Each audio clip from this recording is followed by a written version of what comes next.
Da Alemanha, onde nasce, até a Romênia, onde deságua no Mar Negro, o Danúbio cruza a Europa de oeste a leste, percorrendo quase 3.000 quilômetros.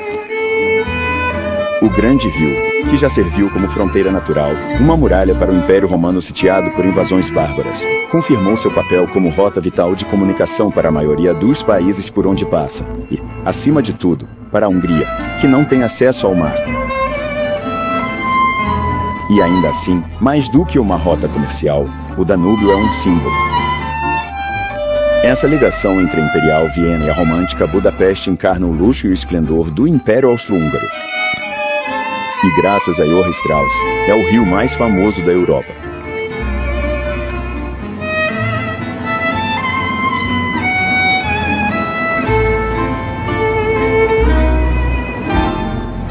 Mesmo tendo sido sucessivamente ocupada pelos turcos, governada pela Áustria, colonizada pela Rússia soviética, a Hungria sempre conseguiu manter a conexão com seu passado, sua história. Uma história que começou na Ásia há mais de 1000 anos, nas encostas dos Urais.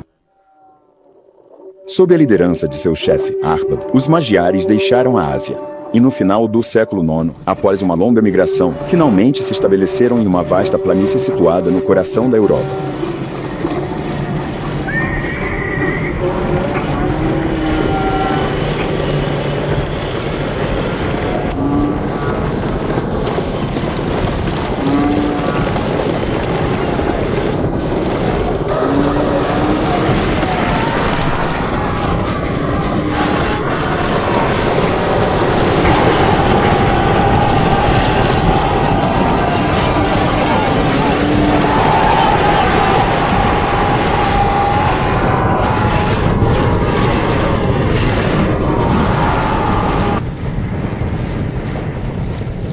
Quando se fixaram nessas terras, cortadas a oeste pelo Danúbio e a leste pelo Tisa, essas tribos magiares deram origem à Hungria.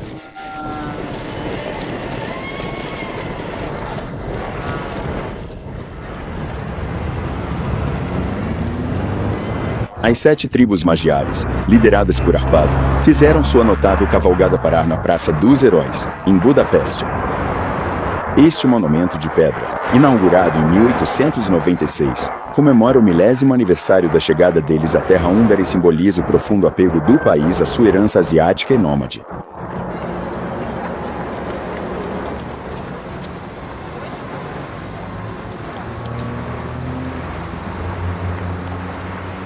Budapeste é uma capital vibrante e eclética que ostenta muitas maravilhas arquitetônicas.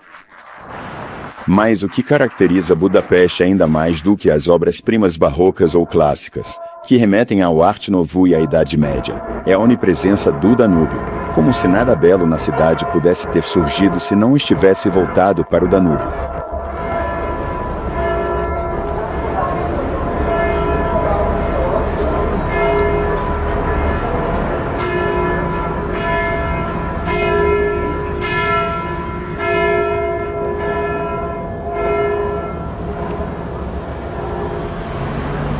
Até que a Ponte das Correntes, um dos símbolos da cidade, fosse construída em 1842, era preciso pegar um barco para ir e voltar entre Peste, a Cidade Baixa, e Buda, a Cidade Alta. Centenas de barcos de todos os tipos navegavam pelo rio naquela época. Os primeiros barcos a vapor começaram a operar em meados do século XIX. No início, eles ofereciam apenas serviço regional.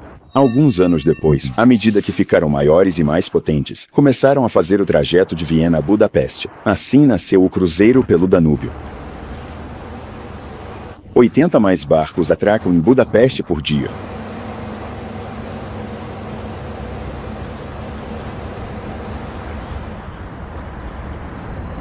Longe do centro da cidade do vai-e-vem dos barcos de cruzeiro, e a poucos passos dos hangares de um estaleiro abandonado, temos outra faceta da personalidade do Danúbio.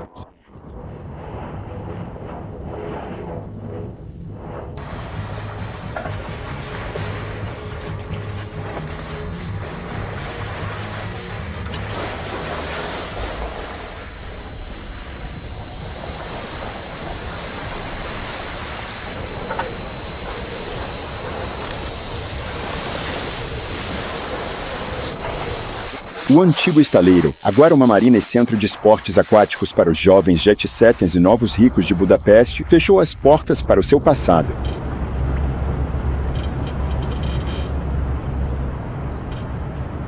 Este estaleiro começou a operar em 1832. Eles costumavam construir barcos de passageiros e rebocadores. Depois de 1945, a Hungria estava do lado perdedor. O estaleiro teve que fornecer navios para a Marinha Soviética como parte das reparações de guerra da Hungria. Isso continuou até 1953. Seu problema com o óleo Yahoo. Durante esse período, eles construíram 2.500 barcos como reparação de guerra e a troca foi desigual, pois recebemos só alguns carros Ladas. Uma nota curiosa da história, mas deixando isso de lado, esta marina faz parte de uma longa tradição. Em Budapeste, os banhos herdados dos invasores turcos e as inúmeras piscinas são verdadeiras instituições nacionais. Quanto à pesca, mesmo que a água infelizmente seja bastante poluída no centro da cidade, ela é, como veremos ao longo do filme, um esporte nacional.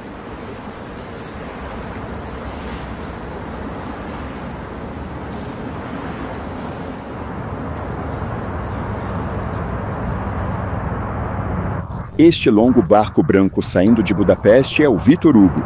Esperamos subir o Tis até Toca, mas logo de cara, com as palavras de boas-vindas do capitão, vemos que o baixo nível da água pode ser um problema. Vou passar algumas informações técnicas sobre o barco Vitor Hugo. Ele tem 82 metros de comprimento e 9,5 metros de largura, com 3 motores de 300 cavalos, que nos permitem navegar a 18 km por hora em relação à água. Vocês vão perceber que, ao descermos o Danúbio, vamos um pouco mais rápido e, subindo o rio, mais devagar. Não é por causa da correnteza, é por causa do nível da água, que está muito baixo. Já que estou falando sobre isso, vou contar um pouco sobre o nível da água do Tisa. Ele baixou 2 metros em 3 dias. Ainda tem água suficiente para navegar, mas se baixar mais 2 metros nos próximos 3 dias, teremos problemas.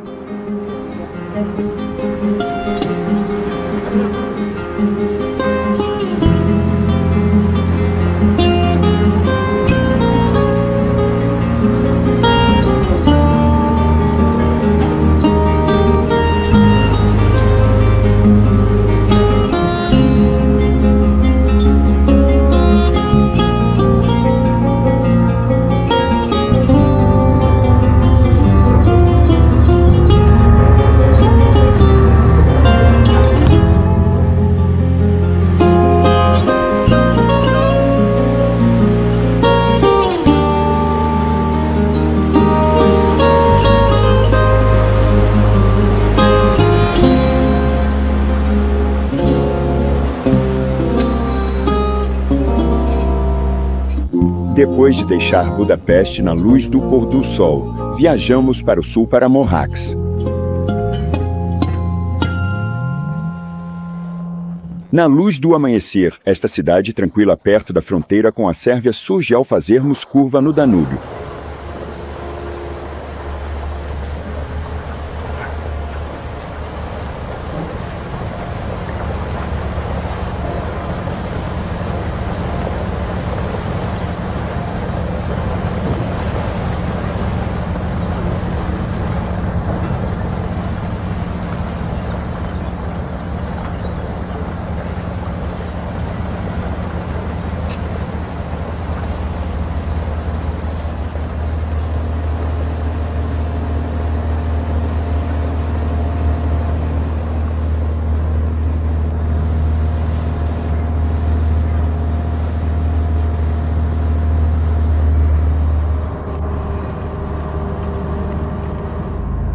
Os guias turísticos vão dizer que Mohacs não é uma grande atração, mas há 500 anos, os húngaros sofreram aqui uma derrota devastadora, que deu início a 150 anos de ocupação turca. Mas agora, nada resta daquele episódio trágico da história do país. Assim, em Mohacs, nesse recanto tranquilo do Danúbio, os inevitáveis pescadores esperam pacientemente por uma fisgada de um brema ou de um bagre.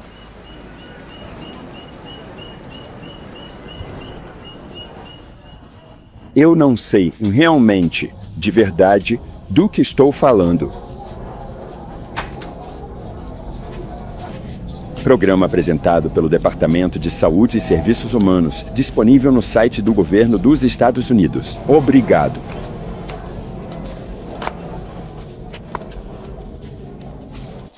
A paz e o silêncio de Maros, na verdade, só são interrompidos uma vez por ano. No segundo sábado de junho, acontece um incrível festival de sopa de peixe em Sissi, uma pequena comunidade vizinha.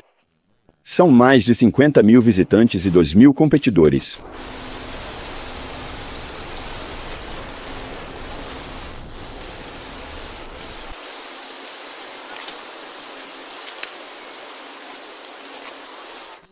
Joseph participa desse festival todos os anos, mas, ao contrário da maioria dos outros participantes, ele não guarda seu caldeirão até o ano seguinte quando o festival termina. Fazer sopa com os peixes do Danúbio faz parte do seu dia a dia.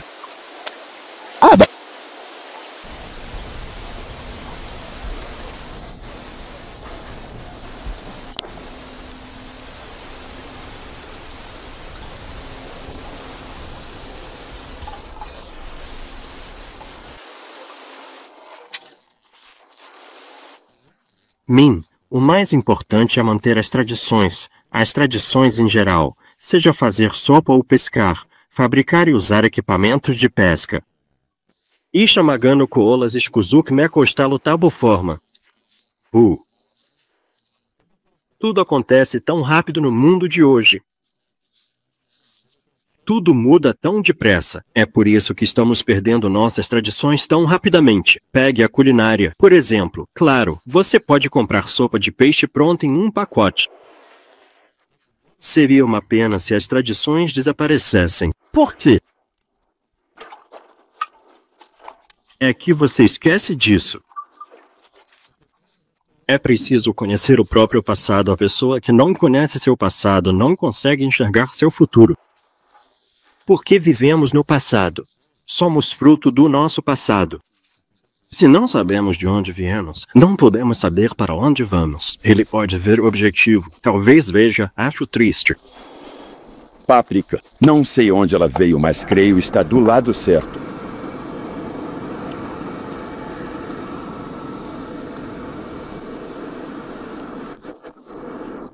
Umas pimentas fortes. Todo mundo tem seus segredos, e Joseph, como os outros, tem os dele.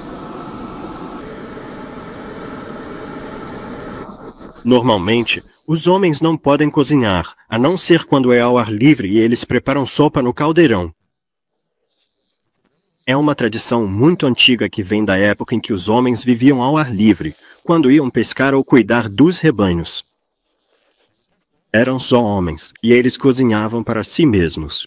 É daí que vem essa tradição. Os homens fazem a sopa. As mulheres não têm o jeito para cozinhar no caldeirão.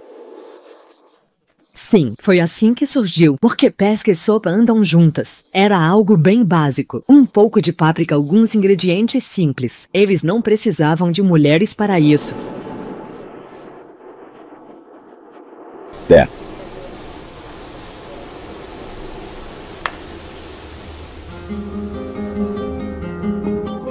Vitor Hugo está mais uma vez seguindo para o sul.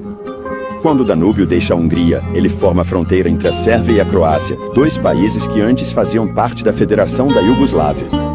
Uma grande minoria húngara vive na região da Voivodina, que agora faz parte da Sérvia. Também na Romênia, onde somam quase 2 milhões, mas também na Croácia, Eslováquia e Ucrânia. Os húngaros que vivem nos países vizinhos são tão numerosos que dizem que a Hungria é o único país cercado por si mesmo. O rio está largo e o tempo está bom. Para Denis, o capitão do Vitor Hugo, o cruzeiro parece estar seguindo conforme o planejado. Um dia normal no cruzeiro significa que tentamos partir à noite porque faz muito calor no Danúbio. Para nós, é muito quente, então saímos cedo. É mais agradável para nós e para os passageiros. Em algum momento da manhã, faremos uma parada em uma cidade interessante e, depois do passeio, continuaremos mais tarde no dia.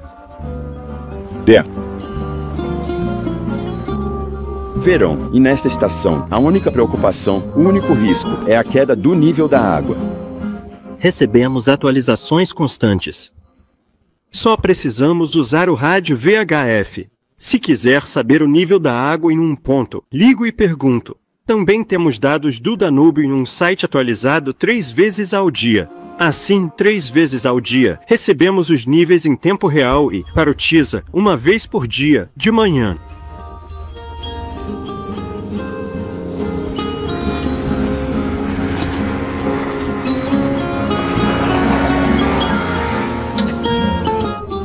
Agora, ao final do dia, o Danúbio parece ter deixado de lado seu papel de fronteira natural. De qualquer lado que venham, sérvios e croatas se misturam no meio do rio, compartilhando os mesmos prazeres.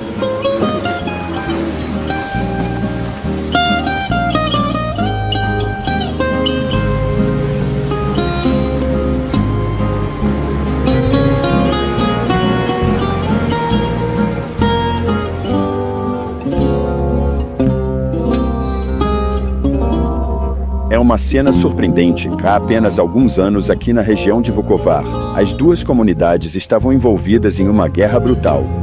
Em Novi Sad, Sérvia, com Vitor. Denis, você tem 1 minuto? Alguma novidade sobre o... Paramos para passar a noite e recebemos mais notícias.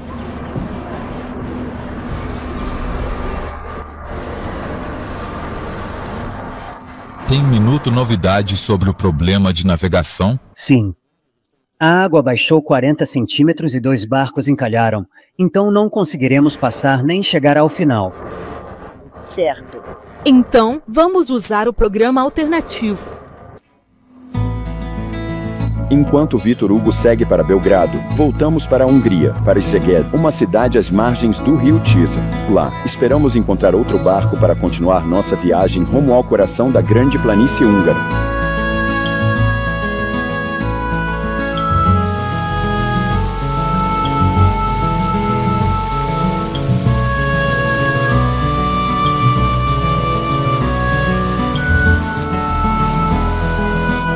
Com a beleza natural e a tranquilidade que reinam às margens do Tisa, esquecemos por um momento que estamos em Szeged, uma das principais cidades do sul da Hungria.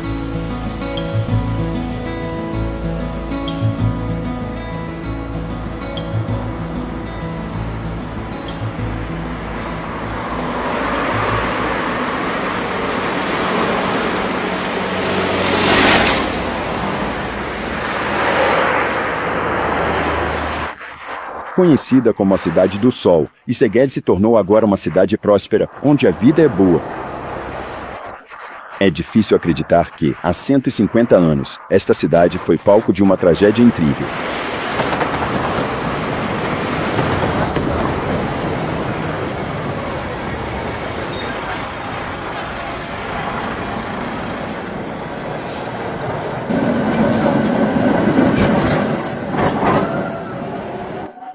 Durante a segunda metade do século XIX, o Tisa, que costumava causar grandes inundações, foi gradualmente controlado. Eles cortaram os meandros e endireitaram as curvas. Ao eliminar curvas que funcionavam como barreiras naturais, o percurso do Tisa ficou mais reto. A correnteza ficou mais rápida e mais violenta. No inverno de 1879, a tragédia aconteceu.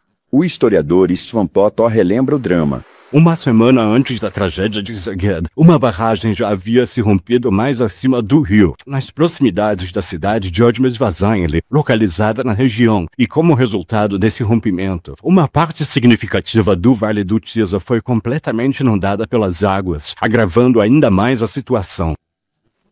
A cidade de Szeged, que fica na bacia, foi submersa por vários metros de água. Eles enviaram vários telegramas ao governo, mas já era tarde demais para o parlamento votar os fundos necessários, apesar da insistência de vários representantes. Os habitantes e o exército faziam tudo o que podiam para reforçar os diques.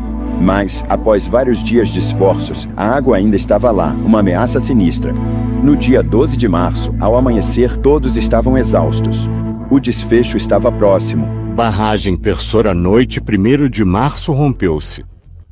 Uma semana antes, a barragem de Perchora, no norte, havia rompido e a cidade foi inundada por metros de água. Era ali que se esperava a enchente. As pessoas achavam que o perigo viria dali, mas, por causa da chuva e dos ventos violentos, o dique da ferrovia rompeu, abrindo uma brecha de 100 metros de largura, e a água desceu com força para a bacia onde ficava a cidade. A inundação cobriu a cidade de metros d'água e a destruiu. O escritor Misak Karman, testemunha ocular, relatou que a água barrenta e imunda estava cheia de cadáveres de animais boiando. Ao amanhecer, não havia mais cidade, apenas uma vasta extensão de água. Mindani Jarunon Nomoshin Shive. 190 pessoas morreram, levadas pela água. Apenas 250 prédios construídos de pedra sobreviveram à enchente. A cidade, que era composta principalmente por casas tradicionais de adobe, foi varrida do mapa.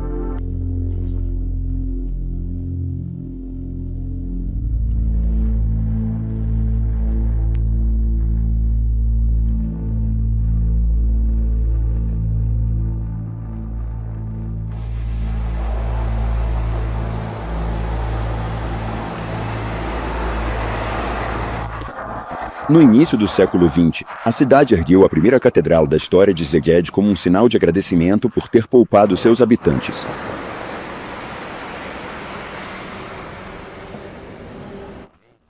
A nave desta igreja votiva é coberta por mosaicos que retratam a catástrofe.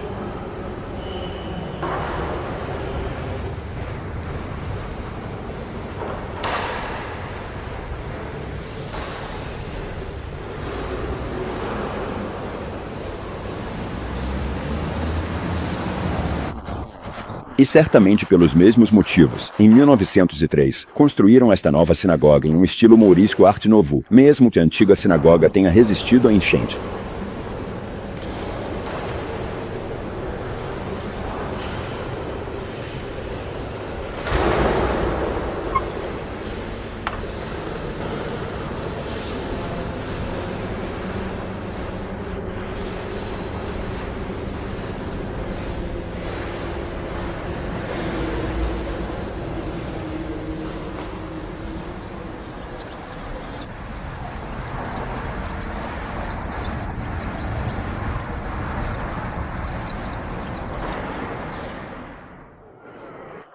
Retomamos nossa viagem em Sondrat, uma cidade situada a poucos quilômetros ao norte de Szeged.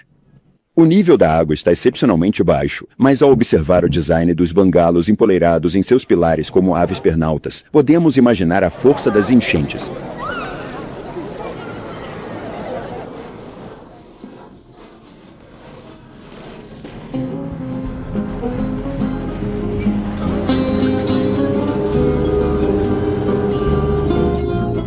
A bordo do barco de Zoltan seguimos rio acima pelo Tisa.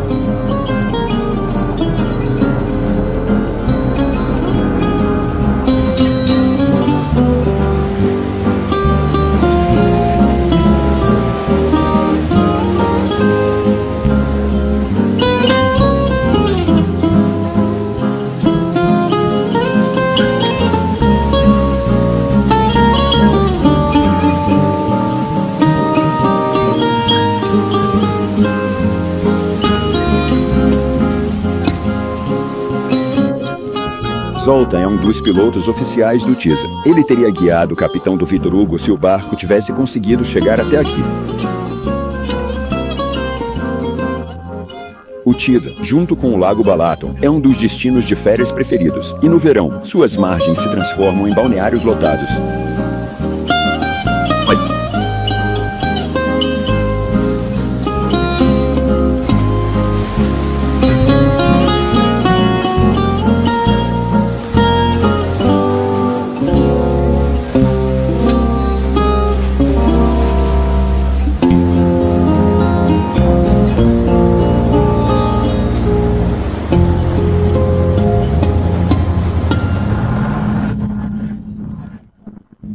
Não teríamos conseguido passar por aqui com o Vitor Hugo.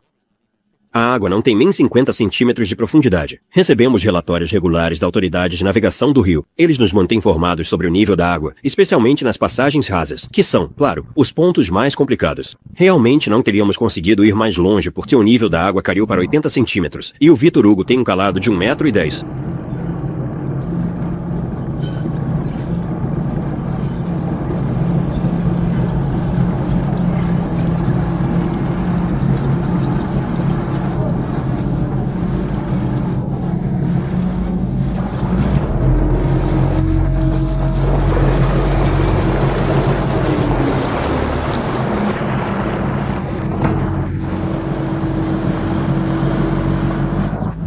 As pontes giratórias e as balsas que atravessam o rio em diferentes pontos são os únicos sinais de que há cidades e vilarejos por perto. Não conseguimos ver nada a partir do rio. Os diques construídos em ambos os lados para controle de enchentes bloqueiam completamente a vista. Parece que estamos deslizando pelo coração de uma floresta densa e sem fim.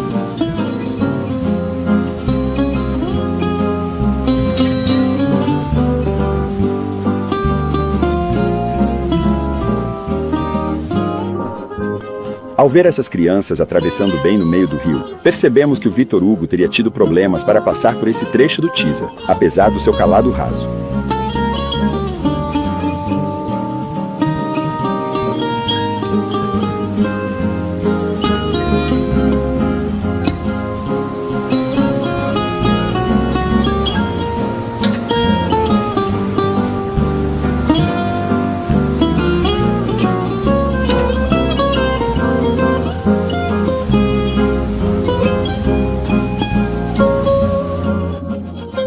Já percorremos 200 quilômetros saindo de Szeged e agora estamos nos aproximando da eclusa de Kiskörei.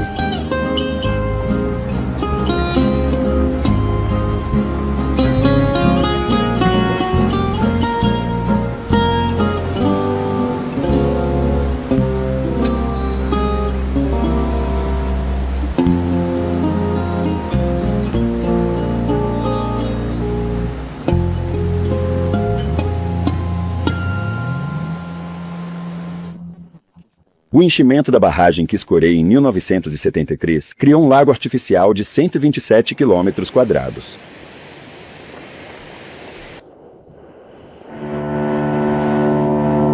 Uma parte desse espaço é aberta para passeios de barco, esportes aquáticos e pesca.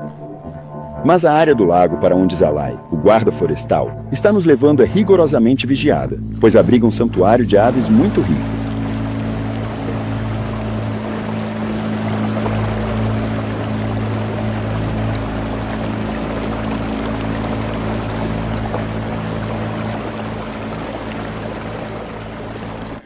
Aqui no Lago Tisa e no Parque Nacional de Ortobage, estamos em uma zona muito rica em avifauna. Esta região é uma espécie de fronteira. Ortobage marca o limite ocidental do habitat para uma grande variedade de espécies de aves. Além disso, você pode encontrar tantas aves vivendo nas áreas alagadas quanto nas planícies alcalinas, e isso é algo único na Europa.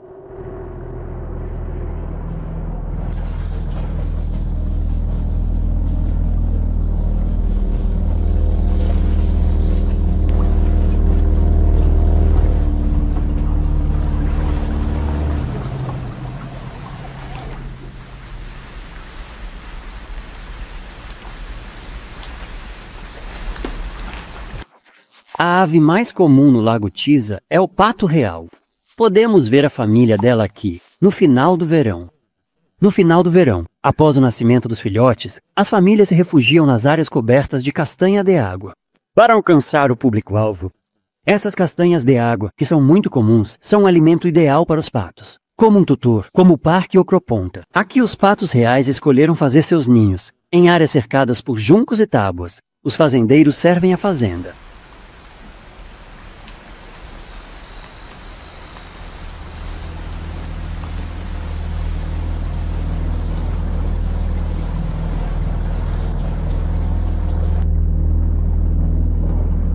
No final do dia, Alai nos leva por uma vasta e tranquila extensão de água coberta de castanhas de água e vitórias régias, até um local onde uma incrível variedade de aves faz ninho.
Mistes. Pântanos abrigam uma grande colônia de 30 rés de bico preto, uma espécie bastante característica da região, que normalmente vive nas lagoas de meandro do rio, onde encontram as plantas aquáticas, as ninféias e as ninféias amarelas, que são materiais de nidificação ideais para eles.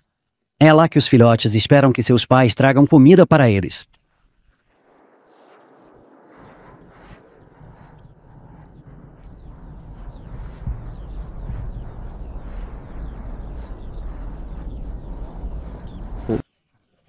Lá para trás, há muitas gaivotas e espécies que nidificam nos juncais, como as garças noturnas e os corvos marinhos pequenos, que pertencem à mesma família dos grandes corvos marinhos, exceto que vem do Mediterrâneo Oriental. É uma espécie ameaçada de extinção em praticamente todas as partes do mundo, por isso são extremamente protegidos. Na Hungria, eles têm 3 áreas regulares de nidificação: o Lago Tisa, o Parque Ortobágy e o pequeno Lago Balaton.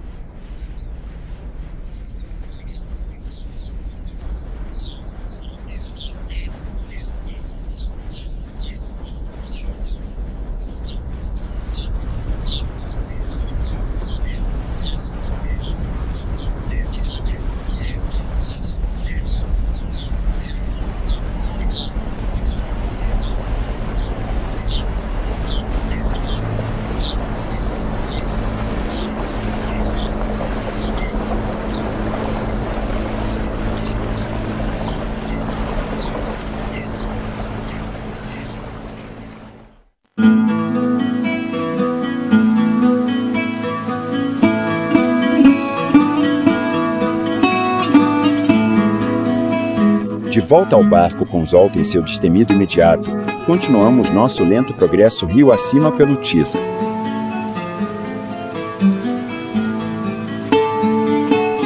Zolta nasceu nesta região. Quando era pequeno, ele pescava no rio com o pai. Durante o verão, fica bastante lotado. Mas quando o tempo bom acaba, turistas vão embora, a população local volta ao seu ritmo modo de vida.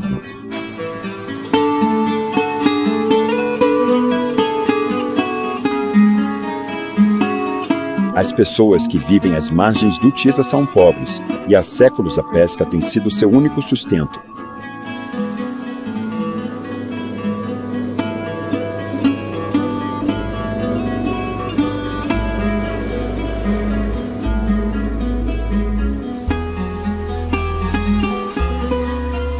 Tisaujavár é uma pequena vila como tantas outras às margens do Tisa.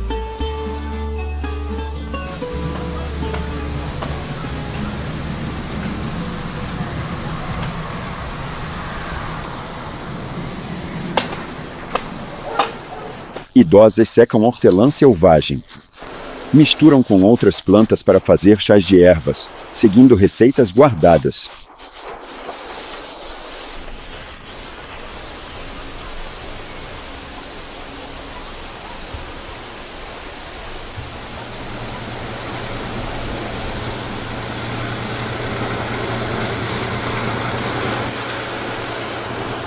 Tisaujavár tem sua própria balsa que faz o trajeto de ida e volta entre as duas margens do rio. E então tem János, o único pescador profissional da vila. Todas as manhãs, sem exceção, dedicamo-nos à pesca. É uma rotina diária que nos leva às margens, onde lançamos as linhas e aguardamos a captura. Desfrutamos da tranquilidade e da conexão com a natureza que esta atividade proporciona. A pesca matinal é uma parte essencial do nosso dia, trazendo paz e sustento. Eu levanto as redes de arco, em 30 ou 40 empilhados. Eles funcionam Eles funcionam melhor quando a água está lamacenta e menos visível, mas quando a água está limpa, como está hoje, não é tão bom. Não pegamos muita coisa hoje, apenas 10 quilos. Às vezes, as redes de pesca ficam vazias ou com apenas alguns peixes. Na verdade, a pesca é melhor quando o rio está alto.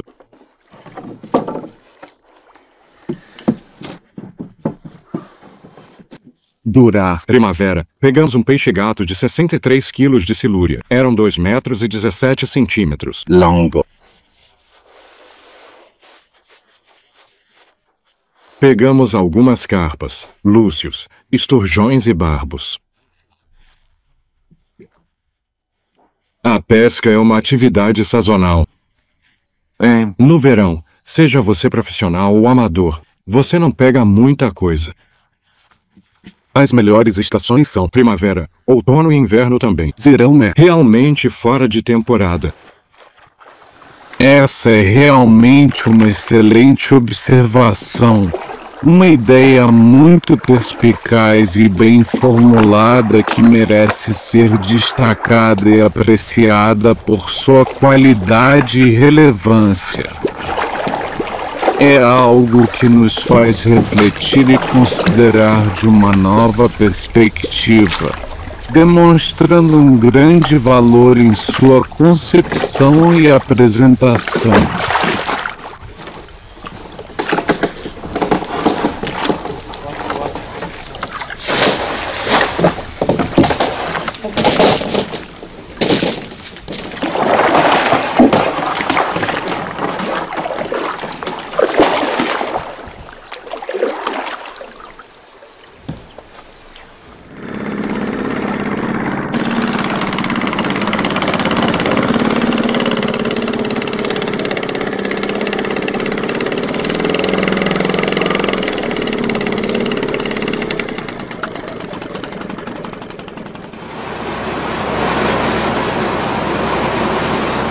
É verão, e os netos de Mihaly, o barqueiro, estão de férias.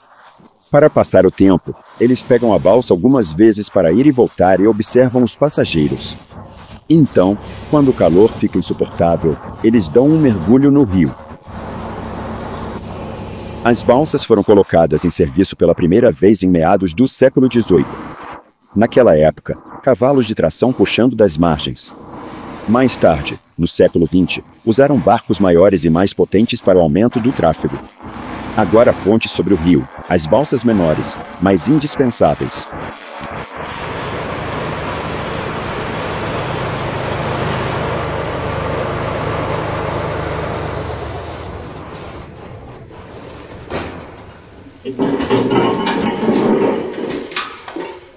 Isso, exato.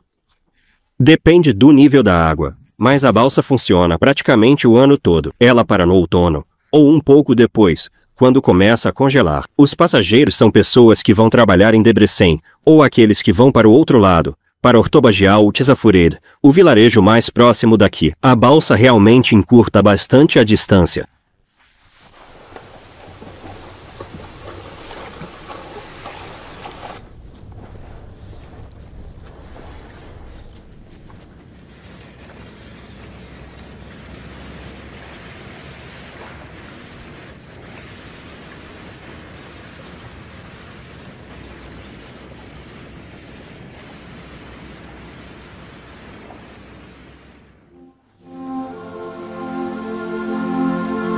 Nosso terceiro e último dia no Rio. Já percorremos quase 400 quilômetros desde que partimos de Szeged.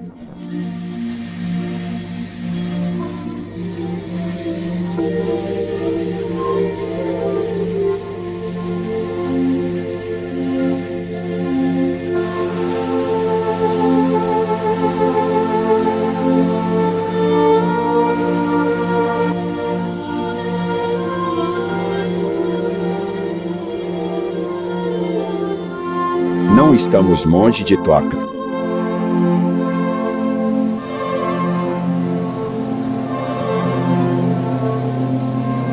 Quando o barco faz uma curva no rio, finalmente avistamos a famosa colina coberta de vinhedos, símbolo desta cidade com seus 1000 anos de história.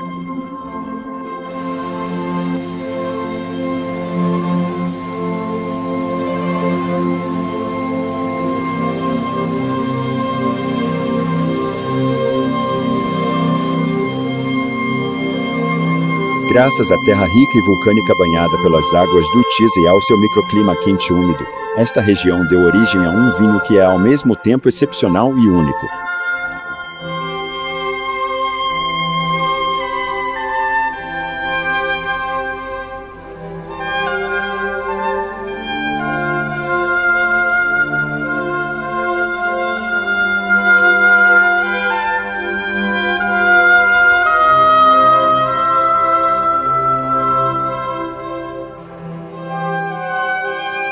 Favorecido por Luís XIV, por Cromwell e pelos czares russos, Toca foi apelidado de vinho dos reis.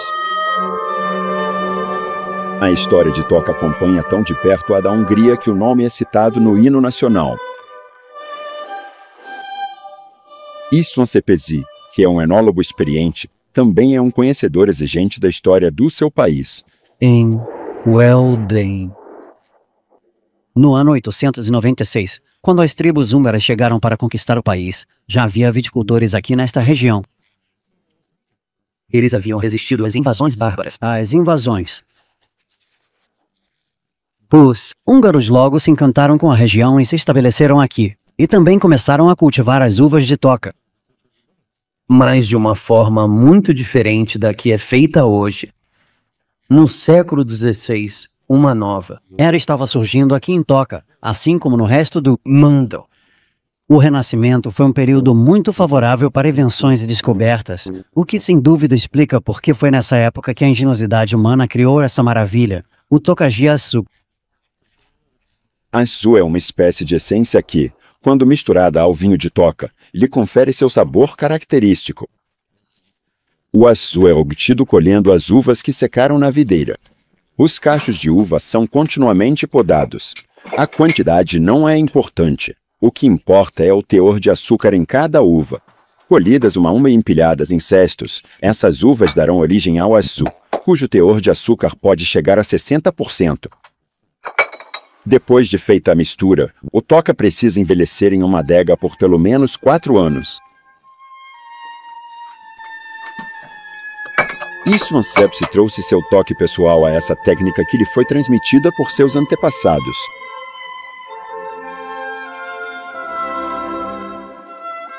Nosso, sim. A história da família está inextricavelmente ligada ao advento da nova era do estocagem no século XVI. Isto era uma família de pequena nobreza que sempre viveu na região de Bodrogkristur e Artokinien. Naquela época, a regra era se tornar padre, oficial ou magistrado. Mas na nossa família, sempre houve um membro que escolheu se tornar um enólogo. Na verdade, a partir dos 16 anos, era óbvio que eu me tornaria um enólogo. Já com 6 ou 7 anos, eu era fascinado pelo mundo da viticultura, muito antes de saber qualquer coisa sobre a profissão, sobre uvas ou vinho. Foi assim que meu futuro foi decidido, caso meus genes não tivessem sido fortes o suficiente para me tornar o enólogo que sou hoje.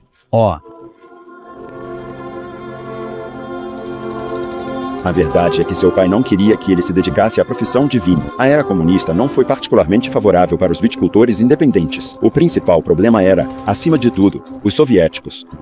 Eles queriam que se produzisse enormes quantidades de Toca, o que significava produzir um Toca ruim. Na época, o vinhedo desapareceu. István, que dedicou tanto tempo e esforço para reunir, reviver e preservar os melhores lotes de terra, se lembra.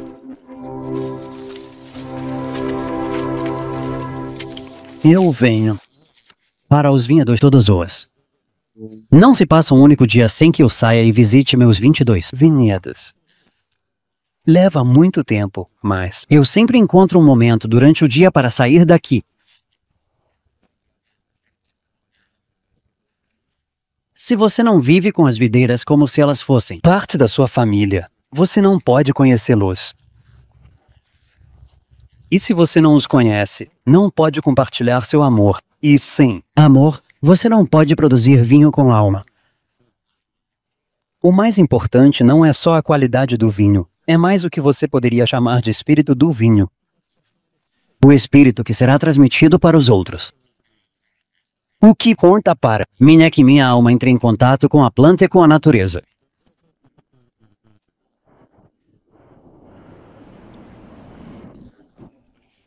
Só assim consigo transmitir esse espírito ao enólogo.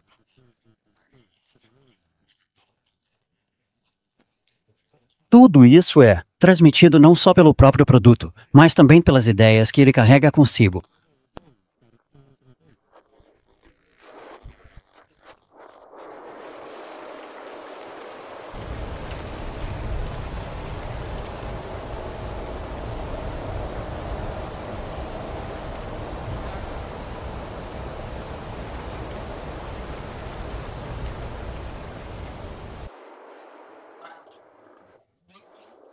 Quando embarcamos nessa viagem, lembramos das tribos magiares a cavalo, cavalgando das estepes da Ásia Central até as margens do Danúbio e do Tisa. Agora, vamos terminar nossa jornada no Parque Nacional de Ortobage, o último santuário da Pusta, a grande planície húngara. Esta estepe selvagem, que costumava ser uma planície alagada do Tisa, agora foi completamente drenada e regulada. Ela conta com um parque com apresentações de equitação para os turistas e uma reserva natural onde naturalistas realizam suas pesquisas. A missão deles é preservar a estepe original e suas espécies animais nativas.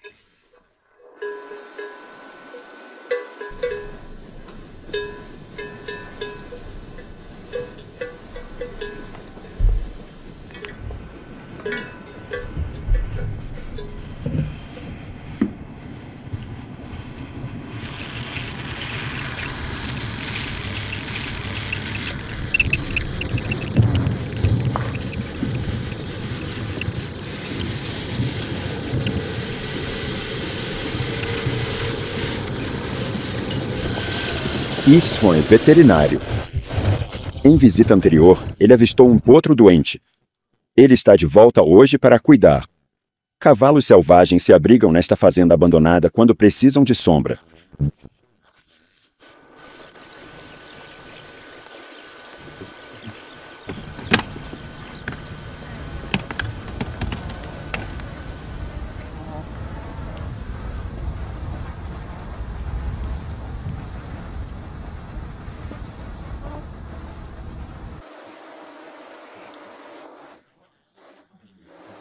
No passado, bem antes de qualquer civilização humana, já havia animais da família dos ungulados aqui, como o auroque e o cavalo selvagem. Hashtag Lonotonto. Foi graças a eles, a sua simples presença aqui, que essa planície gramado permaneceu vivo. Então, quando o homem surgiu, esses animais basicamente morreram. Os primeiros aí foram os cavalos selvagens. Isso foi há cerca de 3.500 anos. Quanto aos auroques, eles sobreviveram um pouco mais, até o século XII. Sal orelha.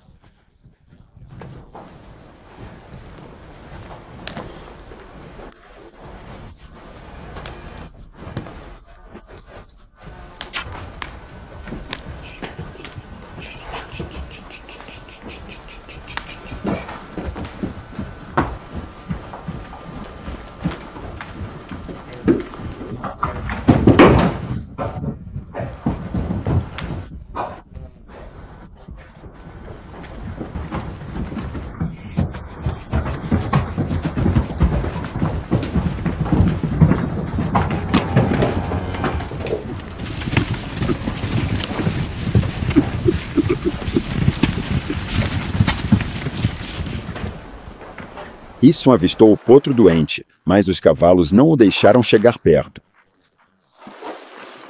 Ele vai ter que injetar os antibióticos com seu rifle.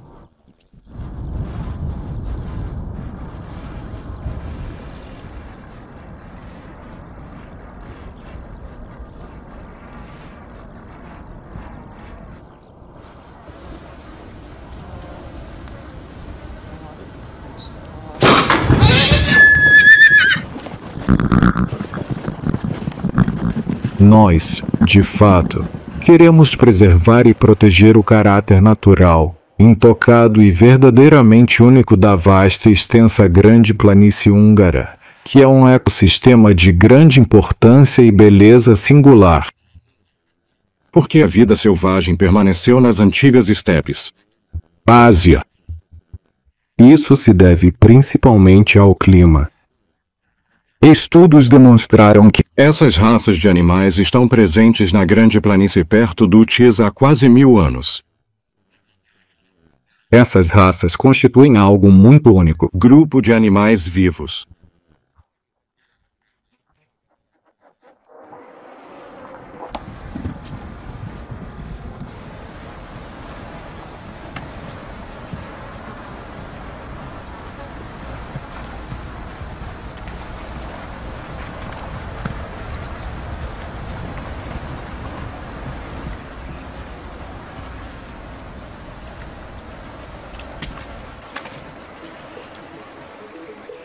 Os pastores utilizam esta parte da Europa Central como pastagem há centenas de anos.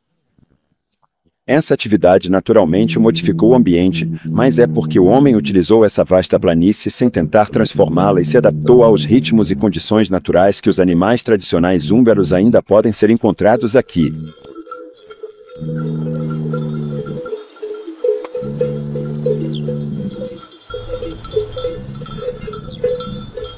Sim, claro, com certeza. Não tenho muita certeza, mas percorremos vários quilômetros por dia para que o rebanho consiga comer o suficiente. Começamos a reunir o rebanho ao meio-dia e começamos a nos mover por volta das 15 horas. Depois, o rebanho pasta até às 23 horas.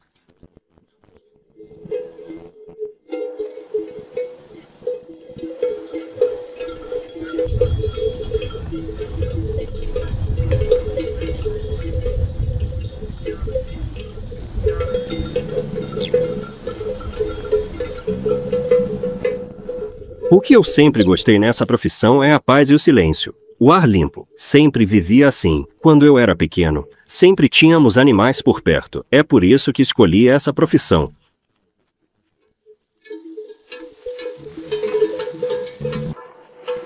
Quase 1000 anos atrás, as 7 tribos lideradas por Arpa decidiram se estabelecer nesta terra. Agora, a Pusta é a última região da Europa onde a estepe ainda mantém seu caráter original. Entre o Danúbio e o Tisa, um vasto espaço aberto onde os descendentes dos cavaleiros magiares ainda podem cavalgar livremente. Não há absolutamente. Cercas aqui.